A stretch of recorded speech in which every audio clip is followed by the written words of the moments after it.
Hey everyone, I'm Leo. And I'm Frank. And welcome back to my favorite show and yours, Terror. Recollect.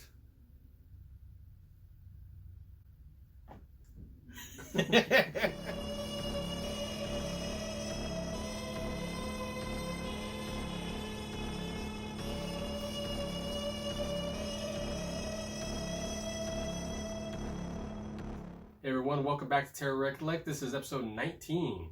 It's been quite a journey. It's been a long road. Yeah, it's been fun. It has been a good run, though. Speaking of fun, we decided to do another fun episode, as usual. It's a top 10 list, I'll tell you that. I got that. But it's not 10 that we're each going to be doing. We're going to be slashing them in half. Good one. And we're going to be doing top 5 each of our favorite horror movie poster artwork. Yep. So, Frank, why don't we start it off with you? What's your number 5? Number 5 favorite. So, cover art. Child's Play 2. Child's Play 2.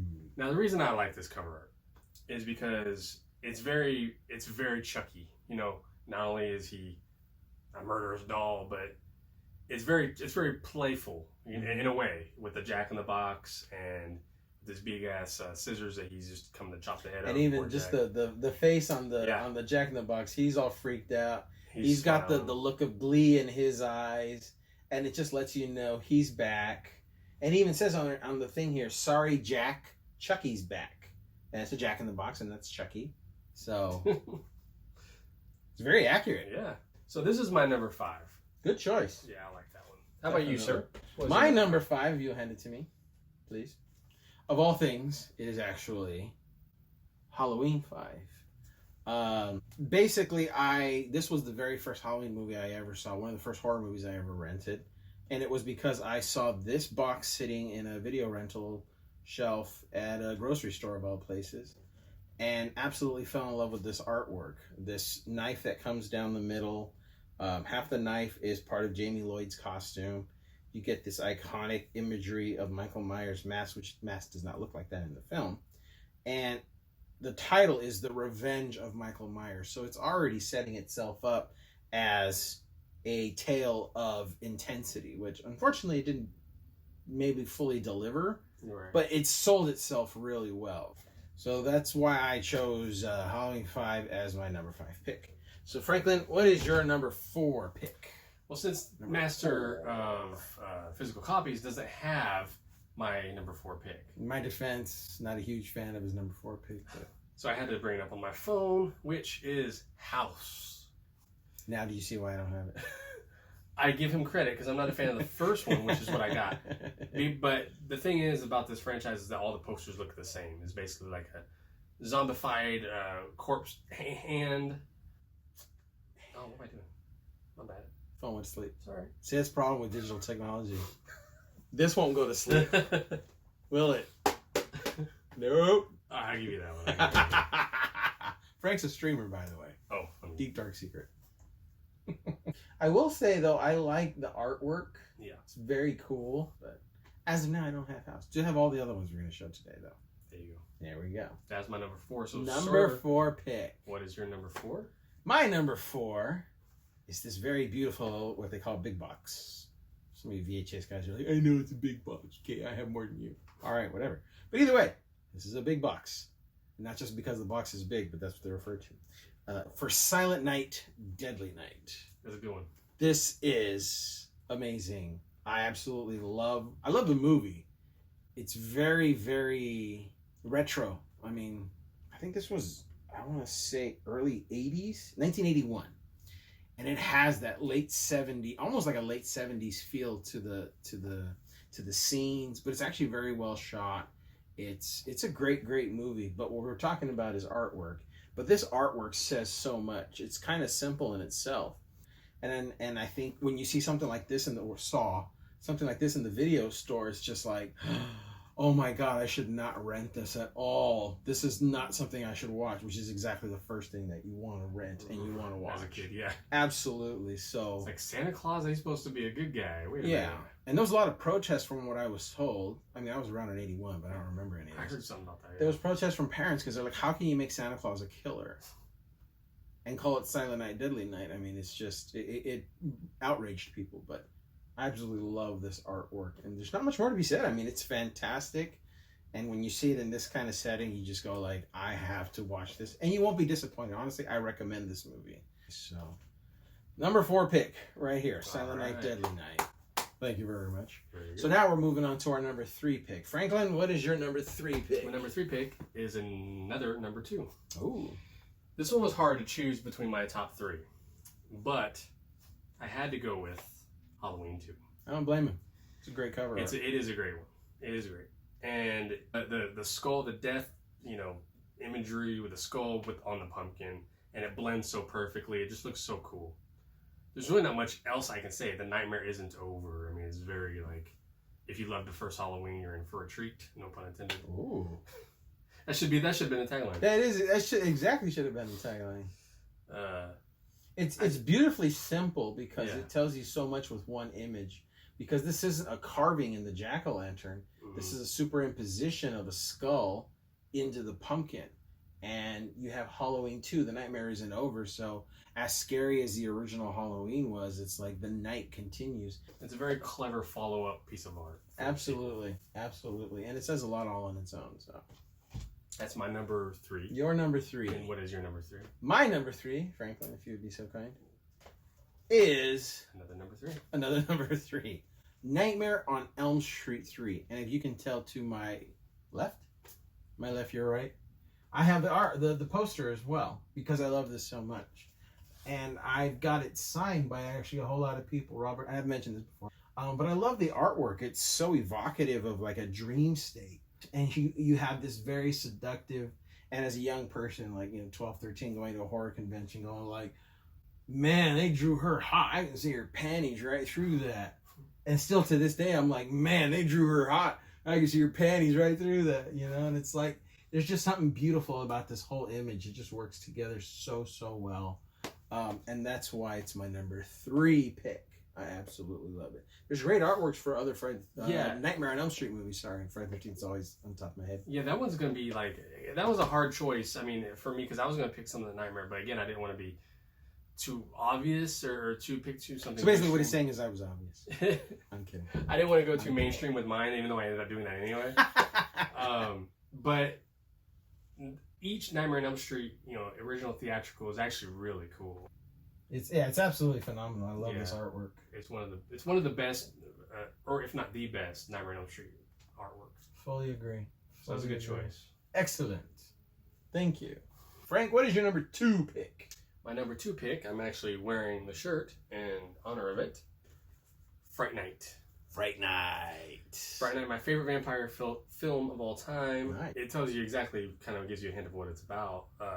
Suburban neighborhood house, clouds kind of mixing together, making a vampire face. And it's basically straight to the point. It's a vampire movie in suburbia. It's the boy who cried wolf type story. It's just fun. It's very mood inducing. Yeah. You have a full moon there. Mm-hmm. You have what's nighttime on a suburban street. You have the gathering of clouds. You have the face in the clouds. You have a lone figure there. It's very evocative of spooky nights, which is like what even non-horror fans are into around Halloween time. It's like, oh, let's watch a scary movie where it's like, yeah, we do that like all year long. It almost kind of has. It's almost like a cover you would see on like a Goosebumps book, right? You know almost like a fun, playful. Yeah, and that's what it is. I mean, everything about this movie I love, from everything from the score, the acting, everything. Even the logo, the Frightened Night with the 2 points coming down like vampire fangs. Yeah, really fun movie, really fun cover. Very nice. Hey, I like your choice. Thank you. It's very, very nice. And your number 2? My number 2 is okay. I get it. All right, like it's not like the greatest film ever, but it's Hello Mary Lou, Prom Night 2. He wants to give me some crap about House. Yeah. So I'm going to give him some crap about Hello Go right Mary ahead. Lou. I'm going to give myself Prom crap Night about 2. this. I'll be 100% honest. I just absolutely love the artwork. She's drawn amazingly. it's the thing that, you know, nostalgia calls back to you, where you just like, I remember walking down the horror aisle, going to the H's and seeing this and going, my God, she's gorgeous. She's a drawing, but she's gorgeous. And it's just like, she's in this school locker with a bunch of flames coming out the side. She's got this kind of wicked look on her face. And it's just, it makes you go like, I want to watch this, whatever this is. And the movie's not as good as the artwork, unfortunately. Which is why I was like, yeah, okay, I get it. But you know what? But I love it. Out of all the movie cover arts and VHS cover arts that I remember as a kid, when I went to the Blockbuster or Hollywood Video or whatever, or the little laundromat, grocery store. Little mom and pop shops, yeah. This is one of the ones that I recall seeing on the shelf. Yeah. For whatever reason. So where are we? You're on number 2. So where's number 1? Number 1. Are we number 1 in it? And I just realized that both of our number 1s are friends. Nice. Yeah. We don't have to thought in there because it's going to reveal. But number 1. Dun, dun, dun. I had a very hard time with this because I was like, Fright Night is a really good one. Halloween 2 is a really good one. But I have too much nostalgia memories for seeing this in the theaters. Jason Goes to Hell. And I know a lot of people are going to say, oh, it's a stupid movie. No, it's not. It's not. I will defend this movie. I will defend it too. It's not perfect. It's not perfect. But they tried to do something new with the character. And Part 9 has so many great memories for me as a kid.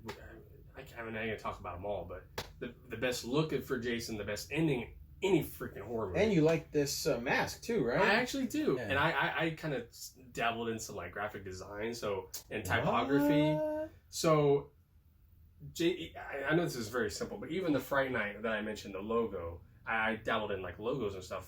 So Jason with the goes to and then hell. It's like Jason, hell. That's like the selling point. Yeah, your eyes are drawn to this. And Final Friday is super low in type. Yeah. And most people never refer to it as the Final Friday. Right. Very rarely, I should say. Most people, it's Part 9 or Jason Goes to Hell. It's badass. I love it. It's great that's choice. My number 1, not only for nostalgia, but it's just cool. Yeah.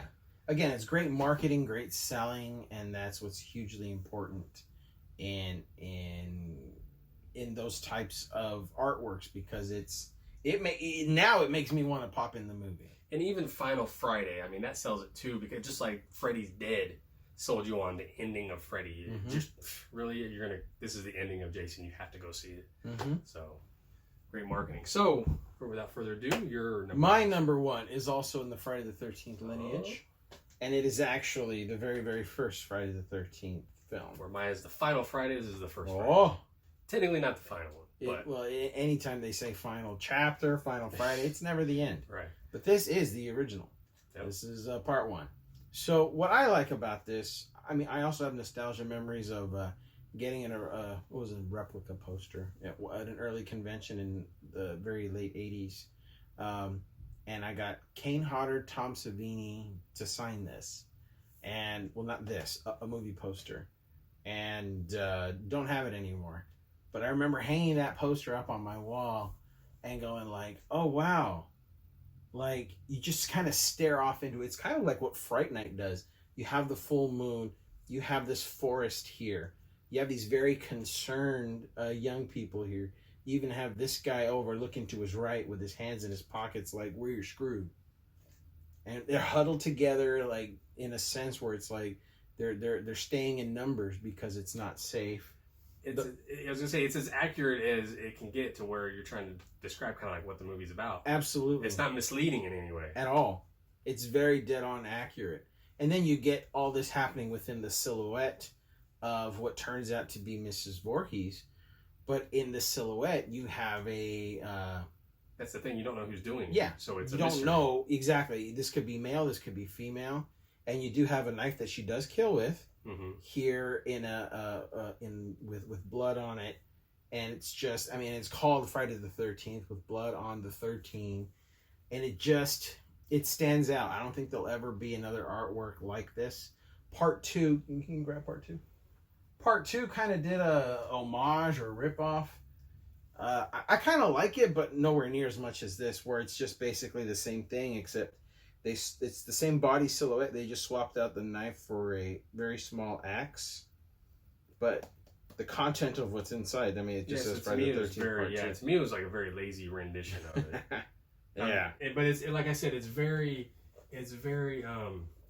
accurate. Whereas like something like the Manhattan one was, oh, he's taking over Manhattan, which is only like the last like 20 minutes. about 30 seconds he takes it. Yeah, and then he doesn't even use that knife in it. Yeah. So this one, she uses the knife in it. Very, very accurate. Yeah. Yeah. This was actually very close to being on my list, actually. Yeah. But it made it on mine. Yeah. And Jason Goes to Hell was close to being on my list too. So great minds think alike.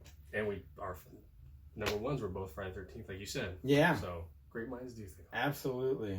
Yeah, I absolutely love this artwork. I think it's one of the best, just in general in horror and in film, because you remember this. I think that's about it for episode 19. Yeah. Anything you want to add or say? I just want to say that, artwork like this, and any artwork in general for VHS tapes or whatnot, like we mentioned several times in the episode, takes us back. I mean, it goes all the way back to when we were kids and seeing it for the first time on the shelf, or at the movie theater, or in the newspaper. Oh yeah, like the newspaper promotion. Oh yeah, like you're checking the calendar section. You want to know when the latest movie. I used to do that all the time. Calendar section on Friday. You know when the latest movie's coming out, and it's just like there's the ad, yep. And then there's the theater, and there's the showtime. So yeah, the artwork is incredibly important. And at the time when there was no internet, you knew a movie was coming out because you would see the trailer on a movie or on the coming attractions or on TV. But then you want to look through the paper to see the showtimes, but it's also it's going to have the movie poster artwork. So you're just kind of very. I forgot about that. You're right. That was actually very memorable for me. Absolutely. And that's what a lot of this stuff is like, it's nostalgia for sure, but it resonates because it's great. The nostalgia is kind of the key that drives it to give you those feel-good emotions, but it's the long-lastingness of it that gives it staying power. This was how you saw them. This was your first exposure to them. So that resonates, that stays with you no matter what happens. And that's why I have so many darn VHSs. And I'm proud of it. I know I always bag on him for having so many physical copies. And I am a streamer now. But that's why I like coming over to his house. Because he does it so I don't have to. I told him, yeah, exactly. Like he can, he needs to keep collecting the NECA figures because I can't afford it. And I'll keep collecting physical copies. Because I can't afford that. Yeah, exactly. I'll enjoy his collection, and he'll enjoy my collection. It's the best of both worlds. Absolutely. If I had more room, maybe, and more money, sure. Yeah. That'd be cool. But I'll tell you, though, the few VHS he does display. Yeah. So he's definitely a proud child of the 80s and 90s. So I think there's no better way to end the episode on such a high note of wonderful feelings and nostalgia. So thank you all for being a part of this. We have something very special planned for episode 20. Coming very soon. But thank you all for being a part of this as always. And we'll see you next time. And we're rolling. Oh, crap. How am I going to get through this? That's what I thought was going to happen. I'm so glad you brought that.